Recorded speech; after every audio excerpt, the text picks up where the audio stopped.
নমস্কার, ত্রিপুরা নিউজ 8 এর পর্দায় আপনাদের স্বাগত। আপনাদের সাথে আমি ত্রিনা। চলে যাচ্ছি বিস্তারিত সংবাদে। পশ্চিমা আসনে লোকসভার সাংসদ বিপ্লব কুমার দেব আজ আগরতলা শহরের আশপাশ বন্যায় ক্ষতিগ্রস্ত শরণার্থীদের সঙ্গে দেখা করলেন এবং তাদের হাতে কিছু খাদ্য সামগ্রী তুলে দিলেন।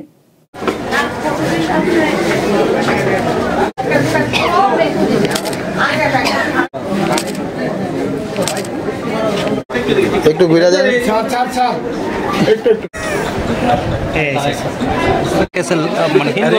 तो देखिए, अरेंजमेंट राज्य सरकार ने बहुत अच्छे ढंग से किया है, किंतु देखिए दुर्যোগ के समय बहुत सारी कमियां होता है।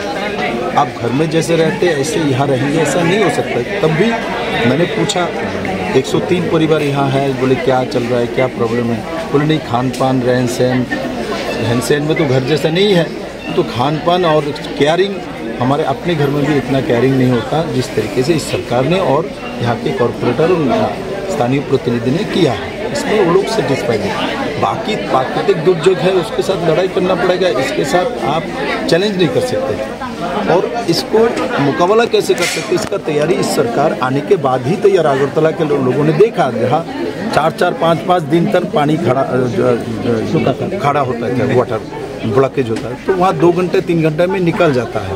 और अभी मैंने आपको कहा कुछ नए ड्रेनेज व्यवस्था, छोटे जो ड्रेन भी चल रहा है, तो उसके कारण से कहीं कहीं थोड़ा ब्लॉकेज हुआ है और कुछ अच्छाई के लिए तो करना। कम से कम इस सरकार के पास विजन तो है। इसने कुछ किया, जैसे मुझे अभी किसी ने पूछा बरोमुरा में आपने डैम के लिए तो था, प्रोजेक्ट तो तैयार किया, डीपीआर तो भेजा, डीपीआर तैयार करके डोनर मिनिस्ट्री से पैसा भी सैंक्शन किया। सैंक्शन करने के बाद एक ग्रुप जो डेनियर के नेतृत्व वो विरोध कर रहा था, नहीं होने देंगे, रास्ता ब्लॉक करके बैठा है। तो अब वो अपना ही डेवलपमेंट नहीं चाहते, तो हम लोग कैसे करेंगे? जनता को साथ लेके तो करना है। और उसके बाद कोविड का स्थिति आ गया था, उस कारण से वो प्रोजेक्ट अभी बंद नहीं हुआ। प्रोजेक्ट का जो वो है थोड़ा पीछे गए, तो इसलिए हम लोगों ने उसके ऊपर काम किया है। और जो 3-4 पंप लगा के अगरतला में बैठे रहते थे, और हॉर्स पावर भी हमने बढ़ाया है, बड़े मात्रा में पंप हमने लाया है और उससे जल निकासी की व्यवस्था है। और अगरतला नीचा है, अगरतला के बहुत सारी एरिया में मैं इस समय किसी को दोषारोप नहीं करूँगा।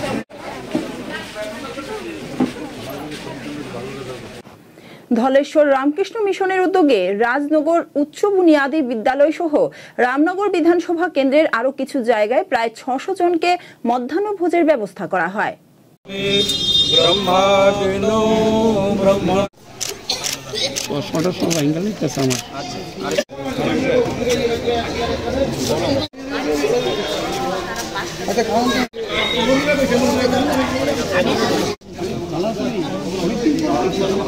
আগরতলা শহর প্রচণ্ড বর্ষণ হওয়াতে, বৃষ্টি হওয়াতে আগরতলা শহর জল সংকট কয়েক ঘন্টা ছিল। পরবর্তী সময় আমরা লক্ষ্য করেছি যে বিভিন্ন জায়গায়, বিশেষ করে হাওড়া নদী এবং কাটাখালের নদী জল বাড়াতে এখানে নিম্নাঞ্চলে যে সকল পরিবার থাকেন তারা কিন্তু নিরাপদের জন্য আশ্রয়স্থল হিসেবে শেল্টার হাউসগুলি, সরকার অনুমোদিত শেল্টার হাউসগুলি তারা আশ্রয় নিয়েছেন। সেখানে আমাদের সরকারের তরফ থেকে, আমাদের আগরতলা পৌর নিগম, আমাদের সরকার এবং আমাদের এই মণ্ডলের তরফ থেকে বিভিন্ন ক্যাম্পে খাদ্য সরবরাহ করা হচ্ছে। গতকাল থেকেই যারা শরণার্থী এই ক্যাম্পে শেল্টার হাউসে আশ্রয় নিয়েছেন, আজকে আমি খুব ধন্যবাদ জানাই আমাদের ধলেশ্বর রামকৃষ্ণ মিশনের যিনি কর্ণধার আমি বলবো, স্বামী আমরা যাকে শান্তনু মহারাজ, অমর্তানন্দ মেন সেক্রেটারি মহারাজের যে আশ্রম থেকে এসেছেন। আমাদের দুজন সাধু আমাদের এখানে আছে, মহারাজজি, যাকে আমরা সবসময় সঞ্জয় মহারাজের চিনি করা হয়েছে।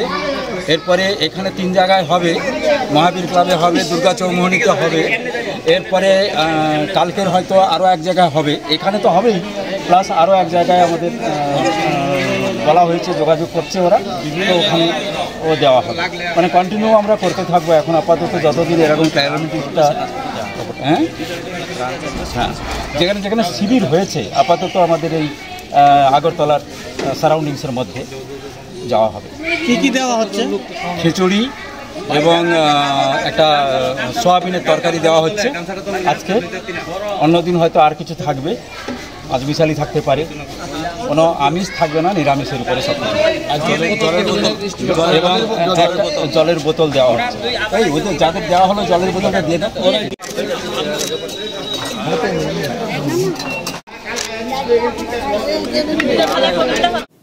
ত্রিপুরা প্রদেশ কংগ্রেসের সাংবাদিক সম্মেলন হয় কংগ্রেস ভবনে। সম্মেলনে উপস্থিত ছিলেন বিধায়ক সুদীপ রায় বর্মন ও কংগ্রেস সভাপতি আশিস কুমার সাহা।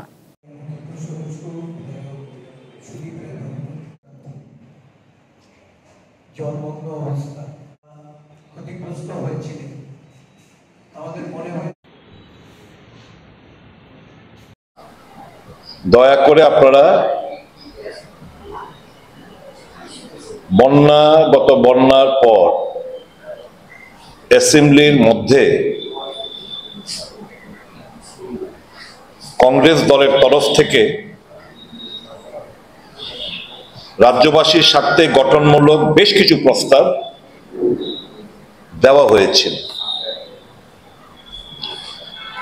কিন্তু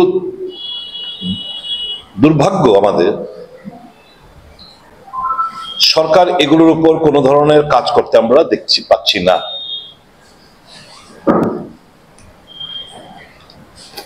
আশিসবাবু যে কথাগুলো বলেছেন আমি পুনরাবৃত্তি করতে চাই না। সারা রাজ্যে একই অবস্থা, বৃষ্টি হলেই শহরগুলো গ্রামগুলো জলমগ্ন, বিশেষ করে আগরতলা শহর। এটা নতুন কোনো সমস্যা নয়।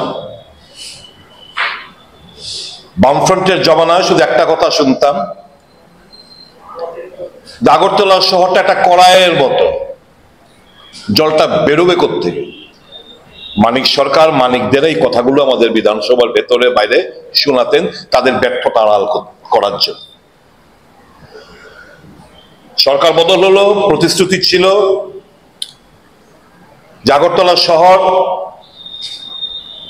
কোন অবস্থাতে জলমগ্ন না হয় তার ব্যবস্থাপনা ওনারা করবেন। এই বিজেপি সরকারের যিনি প্রথম মুখ্যমন্ত্রী ছিলেন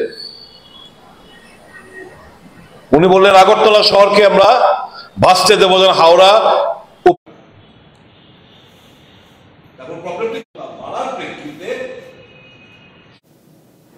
গোপন খবরের ভিত্তিতে গতকাল হেরিটেজ পার্ক সংলগ্ন এলাকা থেকে এক অটো করে 3 জনকে আটক করলেন নিউ ক্যাপিটাল কমপ্লেক্স থানার পুলিশ।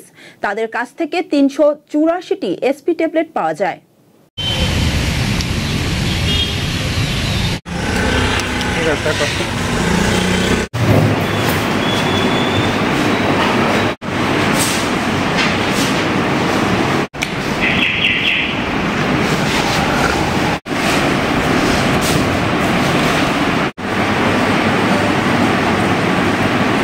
গুড আফটারনুন, আমি এসডিপি এনসিসি, আমার পাশে আছেন এনসিসি অফিসার ইনচার্জ স্টেশন। তো গতকাল 1/6/2025 সন্ধ্যা অনুমান 4:30-5টার সময় আমাদের কাছে একটা ইনফরমেশান আছে যে হেরিটেজ পার্ক এলাকায় কিছু লোক আসবে, কিছু ড্রাগ থাকতে পারে। সেই ইনফরমেশানে ওসি এনসিসিপিএস তার টিম নিয়ে সেখানে অ্যাম্বুশ বসেন এবং অনুমান 5টা দিকে একটা অটো গাড়ি আসে। তার মধ্যে 3 জন যাত্রী ছিলেন, 2 জন যাত্রী এবং 1 জন ড্রাইভার। তো ওদেরকে সন্দেহজনক অবস্থায় পেয়ে ওদেরকে ডিটেন করা হয়। ওদের জিজ্ঞাসাবাদে সন্দেহ হয়, সঙ্গে সঙ্গে আমিও ঘটনাস্থলে পৌঁছাই এবং ওদেরকে তল্লাশি চালিয়ে ওদের কাছ থেকে আমরা 384টা এসপি ট্যাবলেট, যেটাতে ট্রামাডল কন্ট্রাব্যান্ড আইটেমস আছে, আমরা রিকভার করতে সক্ষম হই এবং 3 জনেই এই কাজের সঙ্গে যুক্ত ছিল এবং ওরা এই জিনিসগুলো নিয়ে হেরিটেজ পার্ক এলাকায় এসে এগুলো বিক্রি করার উদ্দেশ্যে এসেছিল। তো সঙ্গে সঙ্গে ওদেরকে আমরা অ্যারেস্ট করে থানায় নিয়ে আসি। সঙ্গে একটি অটো গাড়ি ছিল, সেটাও আমরা সিজ করি। আজকে ওদেরকে আদালতে প্রেরণ করা হবে রিমান্ড চেয়ে।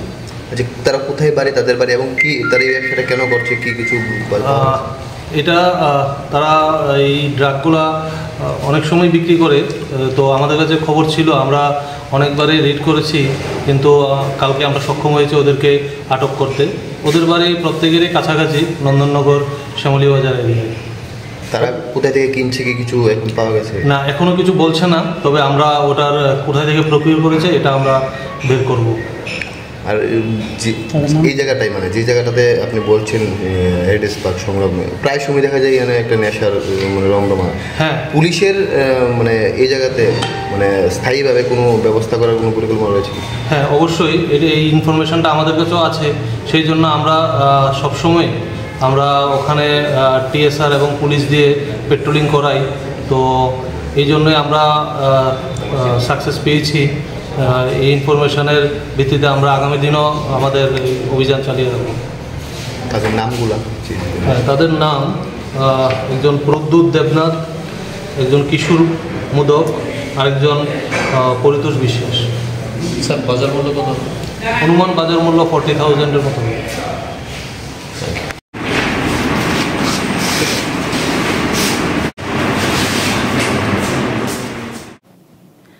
বাধারঘাট শ্রীপল্লী তোতলা মাঠ ৪৫ নং ওয়ার্ডের ৬১ নং বুথে পুলিন বিহারী দেবনাথের বাড়ি বন্যার কবলে। ড্রেনের উন্নতি কোনো রকম না হওয়াতে ড্রেনের জল জমে কয়েকটি বসত বাড়ি ভেঙে যায়।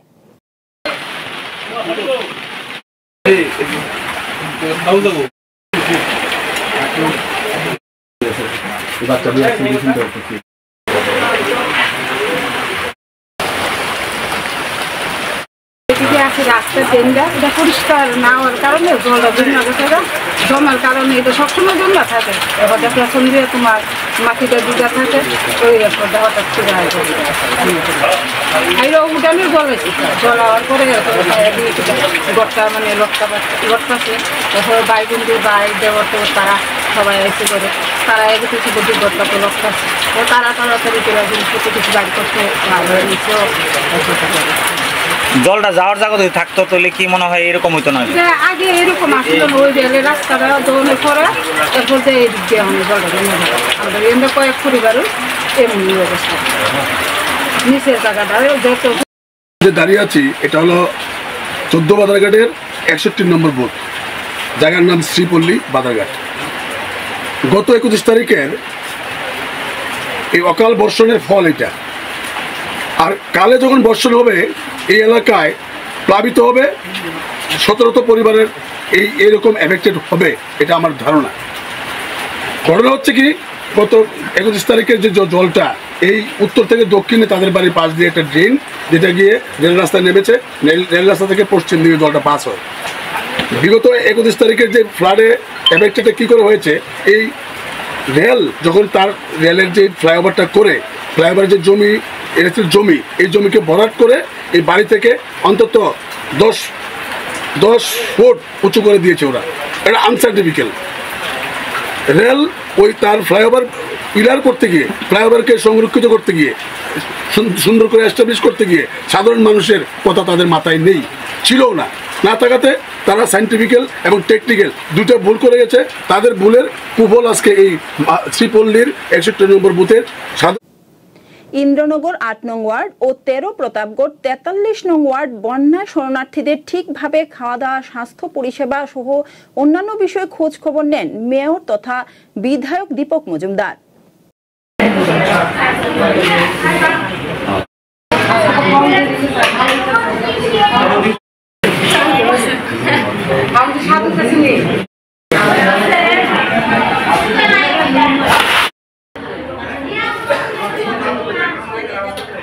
তাদেরকে 2 দিন ব্যাপী মানে ভারী বর্ষণ হওয়ার মাঝখানে আমি তারা যতদিন এই ইন্দ্রনগর স্কুলে ক্যাম্পের মধ্যে আছে তাদের পরিষেবা যতটুকু পারি আমার মতো সম্ভব হয় সেইভাবে আমি পরিষেবা দিয়ে যাচ্ছি।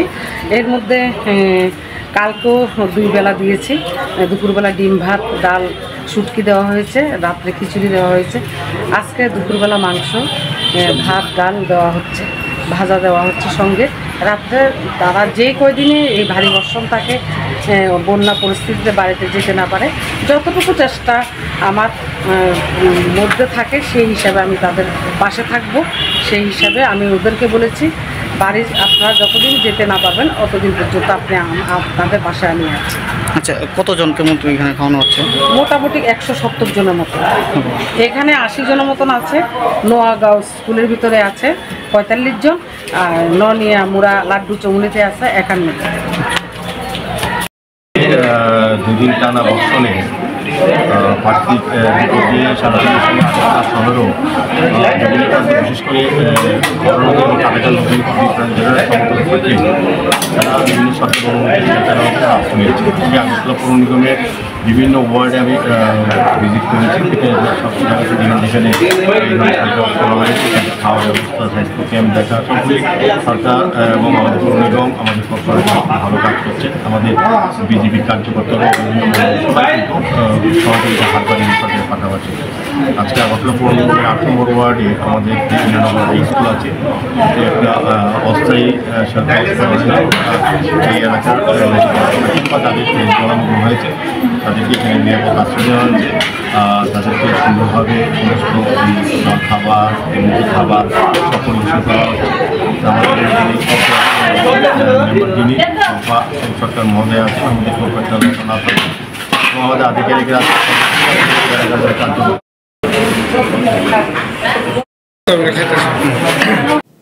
রাজ্যের ব্লাড ব্যাংকগুলিতে রক্তের স্বল্পতা মেটাতে প্রতিনিয়ত প্রয়াস জারি রেখেছে বিভিন্ন সংগঠন থেকে শুরু করে সরকারি দপ্তরগুলো। রক্তদান জীবনদান, রক্তের কোনো বিকল্প নেই, এই স্লোগানকে সামনে রেখে সোমবার দুপুর 12টা থেকে রক্তদান শিবিরের আয়োজন করা হয় খোয়াই জেলা শাসক কার্যালয়ে।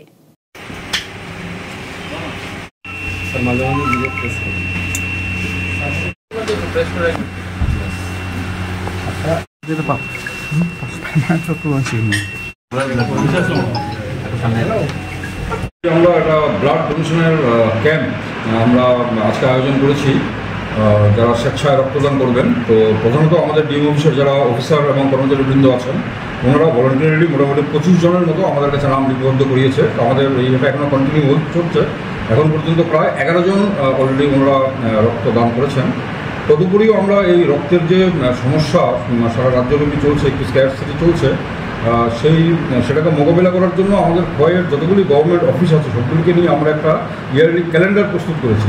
যেমন ওই ক্যালেন্ডার ওয়াইজ প্রত্যেকটা অফিসের যারা অফিসার কর্মচারী বৃন্দ আছেন ওনারা সবাই এই রক্তদান শিবিরে ভলান্টিয়ারলি ওনারা যোগদান করবেন। এবং আমাদের একটা আন্তরিক প্রচেষ্টা হচ্ছে যে এই যে একটা অপ্রতুলতা সেই অবস্থা থেকে যাতে আমরা উত্তীর্ণ হতে পারি, যাতে আমরা বেরিয়ে আসতে পারি, তার জন্য আমরা সম্মুখভাবে সমস্ত ডিপার্টমেন্ট আমরা এই উদ্যোগটা গ্রহণ করেছি। Thank you.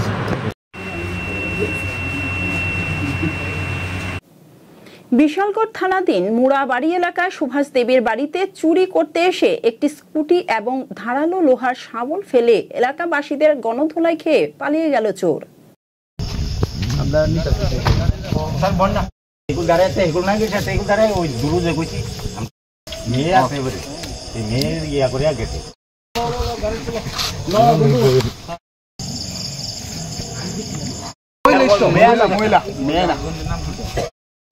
পাড়ার মধ্যে ওই বাড়িতে একটা চোর ঢুকছে, ঢোকার পরে আমরা দাওয়া করছি, দাওয়া করার পরে চোর জুতা মোতা ফালাইয়া স্কুটি মুটি ফালাইয়া পাইছে।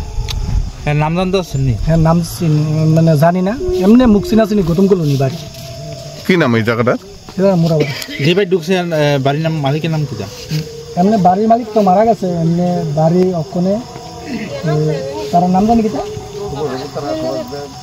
এটা এমনি বাবার নাম সুভাষ দেব আর কি মারা গেছে। কি দেখে দৌড়ানি দিয়েছেন না বাড়িতে গিয়ে পাইছেন? বাড়িতে গিয়ে পাইছি, পাওয়ার পরে দৌড়ান্তি তো হ্যাঁ বাইক গিয়ে গেছে। না ধরতাম পারছি। কি দেখছেন বাইক গিয়া?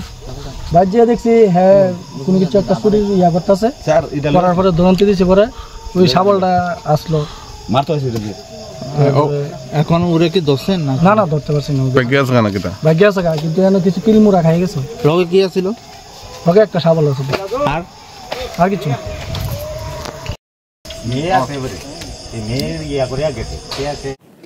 আবারও বিএসএফ জওয়ানদের উপর আক্রমণ করতে গিয়ে বাংলাদেশের এক চোরা চালান কারবারি নিহত হয়েছে। ঘটনা কৈলাসহরের রাঙ্গাউটি গ্রাম পঞ্চায়েতের দেবীপুর এলাকার ভারত বাংলাদেশ আন্তর্জাতিক সীমান্তে।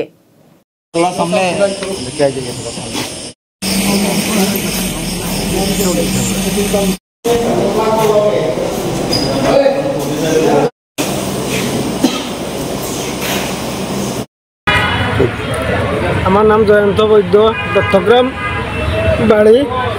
আমার ছোটো ভাই কালকে আসরের বাজারও গেছে, বাজারও যাওয়ার পরে আর সে আবার বাড়িতে আর ফিরিয়ে আসছে না।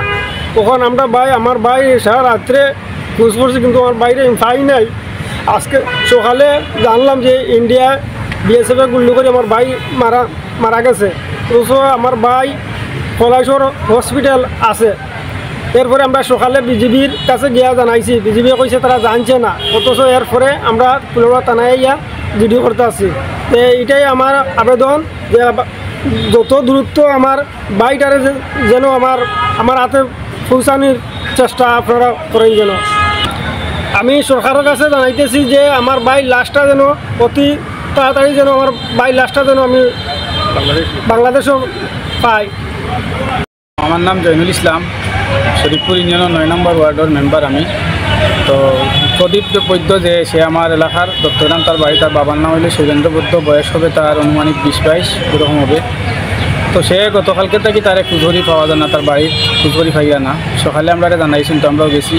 তারপরে বিভিন্ন সূত্রে আমরা খবর যেটা পাইছি আর কি, যে ভারতের বিএসএফে তার গুলি করে তারা মারছে এবং বর্তমানে তার লাশটাও আছে। আমরা জানছি যে কৈলাসের একটা হসপিটাল আছে। তো আমরা দাবি হইল গিয়া যে গরিব মানুষ খুব হত দরিদ্র, তার বাবাও অসুস্থ মানুষ, ঘর বৈঠকি। তো আমরা যাতে খুব দ্রুত তার লাশটা ফেরত পাই বাংলাদেশ, আমরা সহযোগিতা করার লাগে। আবারও উত্তর জেলার ধর্মনগর আদালত চত্বর থেকে পালালো দাগি ডাকাত রাজবুল আলম। পুলিশের নিরাপত্তায় উঠেছে চরম গাফিলতির অভিযোগ।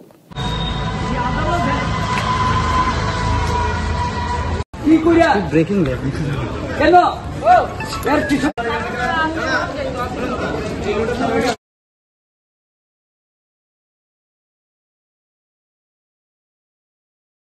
স্টাফে ফোন করতেছি, আমার স্যার কল করছেন, ঠিক আছে। ইন দ্য মেনটেন পুলিশ হাতে দৌড়া ছিল, হাতটা এইভাবে ছাড়ছে, সাইডেই দৌড় দিছে এদিকে,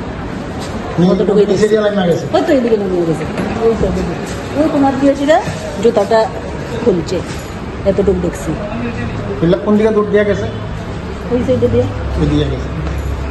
তার তখন কয়জন আছিল পুলিশ?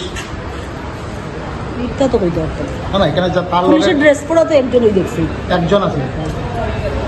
এইরকম একটা কথা, আসামিরে একজন পুলিশ দিয়া সে গতদিনের একটা ঘটনা করছে এখানে কোর্টে, তখন অন্য কোনো পুলিশ আসিল সাথে? একজনই পুলিশের ড্রেস পরা একজন। অন সিভিল ড্রেসে যদি থাকা থাকে আমার তো জানা নাই। কি নাম আপনার? আমার নাম চৈতালি চক্রবর্তী। আপনি কি দায়িত্বে আছেন? আমি এখানে পিএনপি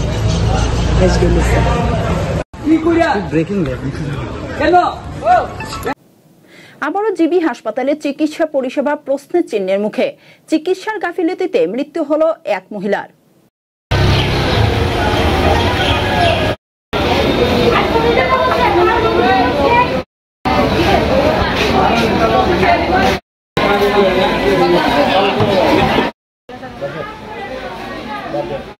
করলে তো রুগী ভালো হইতো, রুগী তো মারার দিচ্ছি না, নলটা লাগে সঙ্গে সঙ্গে প্রাণ লাগেছে। কিটা কইতাম এই যে লংটা মানে এই যে নলটা লাগাইবো, এটা কি আপনারা না করছিলেন লাগানো? এরপরে ডাক্তার লাগাইছে, এই ডাক্তারে জিজ্ঞাসা করছেন না যে কেন লাগাইছে? তারা একটা কিটা দুয়ার দিব, দুয়ার জায়গা দিয়ে দুয়ার মোয়া দিচ্ছে না, এটা জায়গা দিয়ে নল লাগাই আছে। তারপরে দুইটা বন্যা সাইড দিবার লগে দিয়ে শ্বাস পালা না, নাকে দুইটা দিয়ে শ্বাস পালা না, তারা টেনশন শ্বাস পালন ঠিক হয়ে যাবে। এই যে আনছেন কত ঘন্টা হয়েছে জীবিতে? কত ঘন্টা দিবা কথা না, কত ঘন্টা সকাল 12টা ধরেন আনছি, 12টা বাড়ি থেকে রমনা দিছি, আইতে আইতে ধরেন আধা ঘন্টা ইমার্জেন্সি আনছি। কি সমস্যা নিয়ে ভর্তি ছিলেন? ওই তো নার্ভের দুধ খাইতে তো কষ্ট হতো। কি মনে হয় ডাক্তারের কারণে কিরকম হয়েছে বললে মনে হয়? আমি তো সামনে বন্ধু বউয়াইছি, ওষুধ খাওয়াইছি, কথা কইছে, নলটা লাগিয়ে দিতে পরে আর কথা পাইছি না। কোন কিটা কইতাম কোন আপনারা কি চান এখন আপনারা? এই যে ঘটনা হয়েছে কি এখন রুগী তো আমরা আর খাইতাম না, ঠিক আছে। হ্যাঁ, বাকি রুগী তো তার কাছেই আবার আইব, যাতে সুস্থ ভালো চিকিৎসা করে, এগুলো আমরা চাই। আমার বোন গেছে গা, বোন তার জীবনে লেগে খাইতাম না, শেষ, এগুলো আমরা কথা। মারে 12 দিন আমি হসপিটালে ভর্তি রেখে গেছিলাম এই ওয়ার্ডের ভিতরে। এরপরে তারা ছুটি দিছে, বাড়িতে গেছি, কইছে নার্ভের সমস্যা। আজকে সকালবেলা মা খাইতে পারতেছে না, কিছু গলাত লেগে জায়গা, তো ইমার্জেন্সি আনছি করে তারা ভর্তি লাগছে, কইছে এনো আনতাম, এনো আনছি করে মারে আগের ওষুধ আসলো, ওষুধ তো সকাল থেকে খাওয়ানো হয়েছে না, কিছু খাইতে পারে না।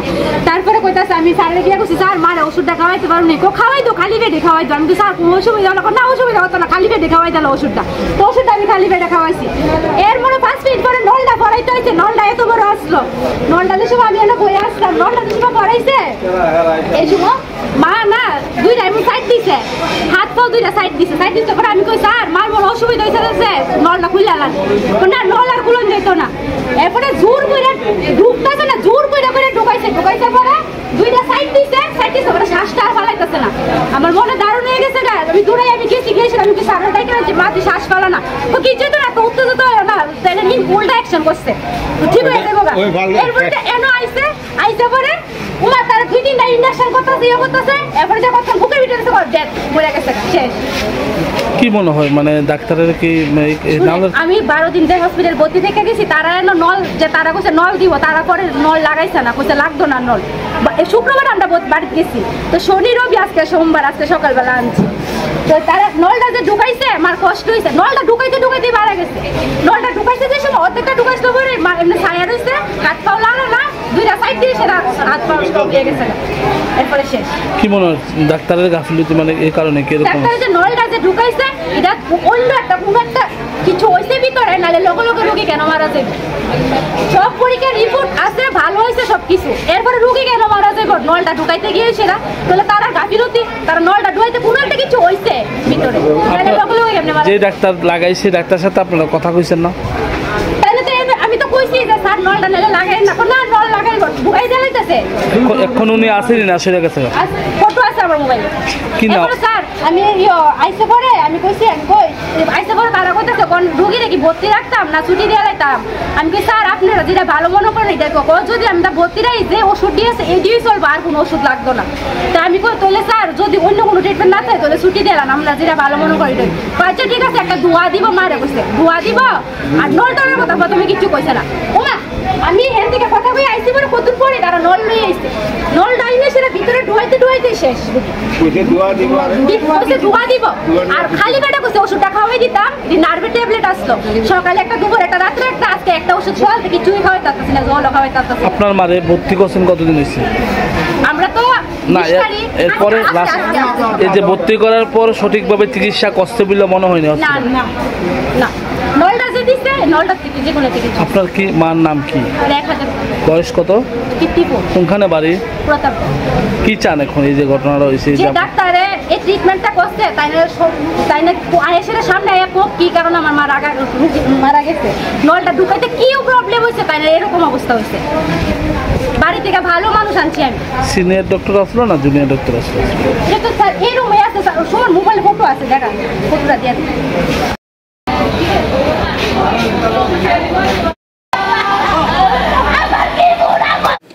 গোপন খবরের ভিত্তিতে অভিযান চালিয়ে চুড়াইবাড়ি বিটের তৎপরতায় উদ্ধার অবৈধভাবে মজুত করে রাখা বিপুল পরিমাণ কাঠ।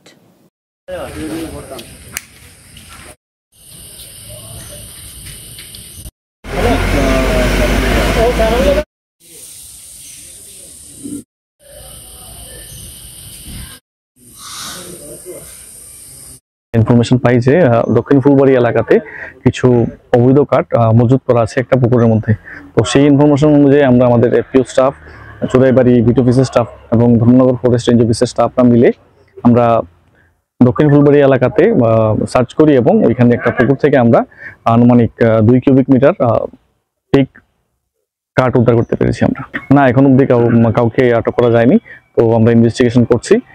আর শেষকৃত যে আমরা যে মালটা উদ্ধার করেছি সেটার বাজার মূল্য প্রায় 60,000 টাকার মতো হবে। এটা অবৈধভাবে বিভিন্ন জায়গা থেকে ত্রিপুরার হয়তোবা নিয়ে এসছে, এটা এক্সাক্ট লোকেশন আমি এখন এনকোয়ারি করে বলতে পারবো কোন জায়গা থেকে নিয়ে এসছে। বাপ ছেলেকে ছুরি আঘাত করে 11,50,000 টাকা ছিনতাই প্রকাশ্য দিবালোকে। ঘটনা কমলা সাগর বিধানসভার অন্তর্গত রাস্তার মাথা এলাকায়।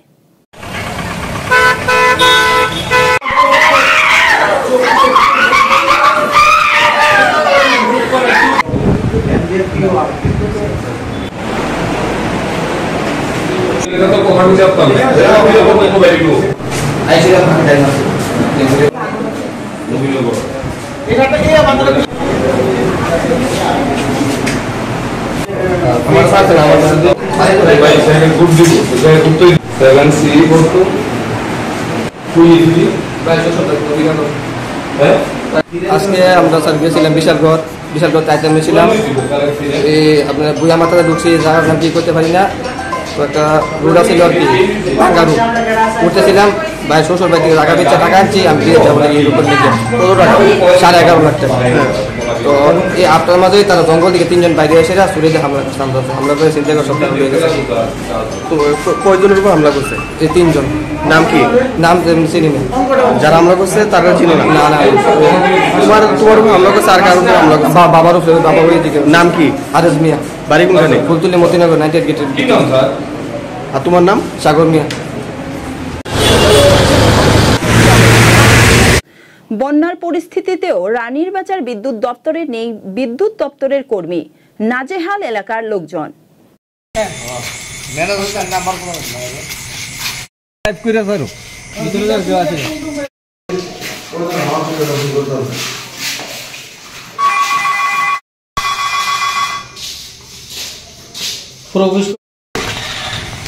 কি হয়েছে?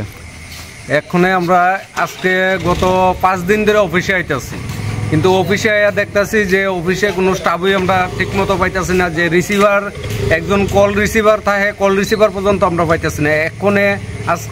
এক্ষণে যে আমরা আইলাম, আইয়া সেটা দেখতেছি কল রিসিভারও নাই, অফিসের মধ্যে কোনো স্টাফ নাই, রিং করতেছে, কারোর মোবাইলই রিসিভারই করতেছে না। রিসিভার কীভাবে করবো, যে কোনো স্টাফই তো নয়, স্টাফ থাকলে না রিসিভ করতো।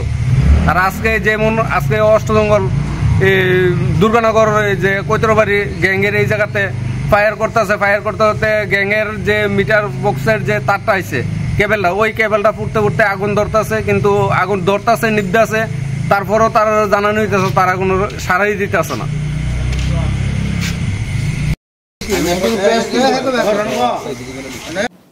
কি অবস্থায় রয়েছে শরণার্থী থাকা মানুষগুলো, সরকারের সুবিধা পাচ্ছে কি না, কি বললেন তারা শুনে নিন।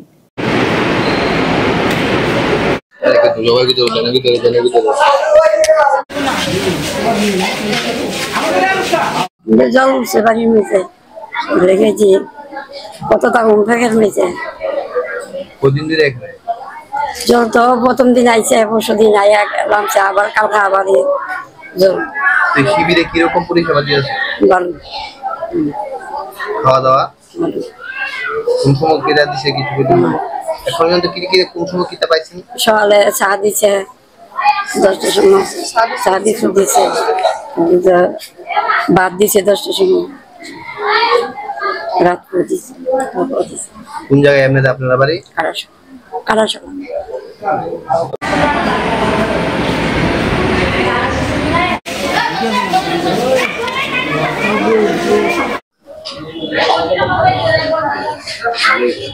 স্কুলে শিবির বাড়ির জল উঠছে, কালকে সন্ধ্যার সময় এলাম। কবে জল উঠছে? কালকে দিনের থেকে জল বাড়তেছে। এখানে পরিষেবা কিরকম? না পরিষেবা ভালোই, খাওয়া দাওয়া জল ওষুধ সব দিতেছে, টাইমে টাইমে খোঁজখবর নিতেছে, কেউ কোনো অসুস্থ আসেনি, অসুবিধা আসেনি, সব খোঁজখবর নিতেছে। কবে থেকে এলে? আমরা তো পরশু দিন দেয় বসছি।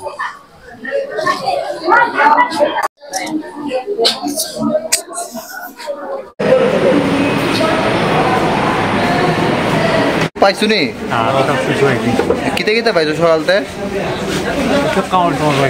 কিতে কিতে খাইলা সকাল থেকে? কি কি খাইছো সকাল থেকে? ডাল ভাত। কয়দিন ধরে এখানে? 3 দিন। 3 দিন ধরে। এমনি ওষুধপত্র যদি দরকার লাগে পাও নি? পরিষেবা ভালোই? পরিষেবা ভালো। ঠিক আছে।